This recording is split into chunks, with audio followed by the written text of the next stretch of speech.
A psychological definition of where you sit right now and radical responsibility versus living at the effect of everything in your life. And so what that concise summary is that the sum total of your unconscious and conscious choices has created the situations where you exist right now. Now, you may not be aware of the unconscious choices you made, because a lot of your unconscious choices has happened because of the programming that occurred between the ages of 0 to 7, or to be factually true, actually from the 3rd trimester, when you're in your mother's womb, to the age of 7.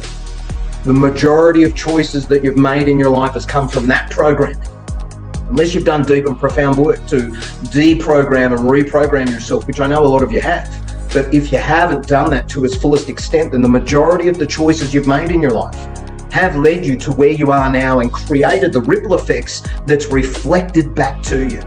And so that's truly what I mean when I say that the psychological definition is the sum total of your unconscious and conscious choices has created the situations where you exist now. This definition leads me to talk about something called karma.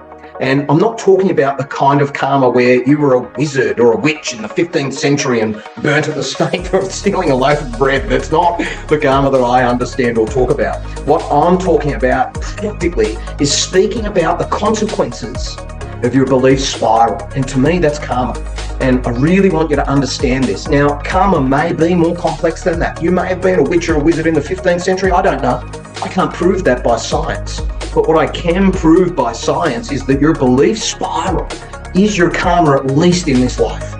And so the sum total of your unconscious and your conscious choices has created the situations of where you exist now.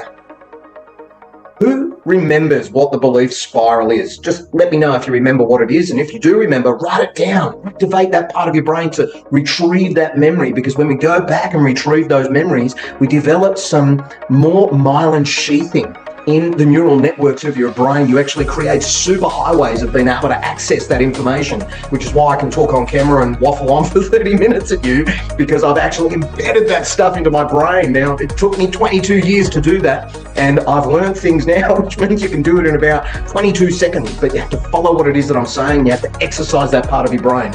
And so what the belief spiral is your beliefs, which were programmed into us between the ages of 0 to 7, is what actually triggers the thoughts that we have on a daily basis. And who remembers how many thoughts we have on a daily basis?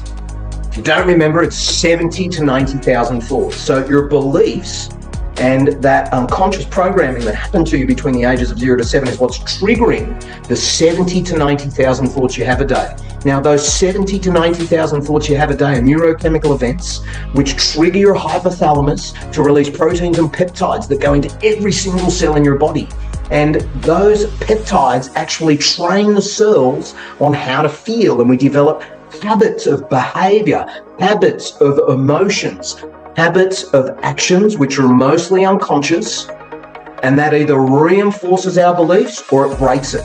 So everything that we're doing is about breaking those old beliefs that don't serve you and building new beliefs that gives you a foundation of strength and confidence and courage to take action in your life that creates profound results, which then goes on to create profound beliefs that reinforces all of this stuff and spirals you upwards.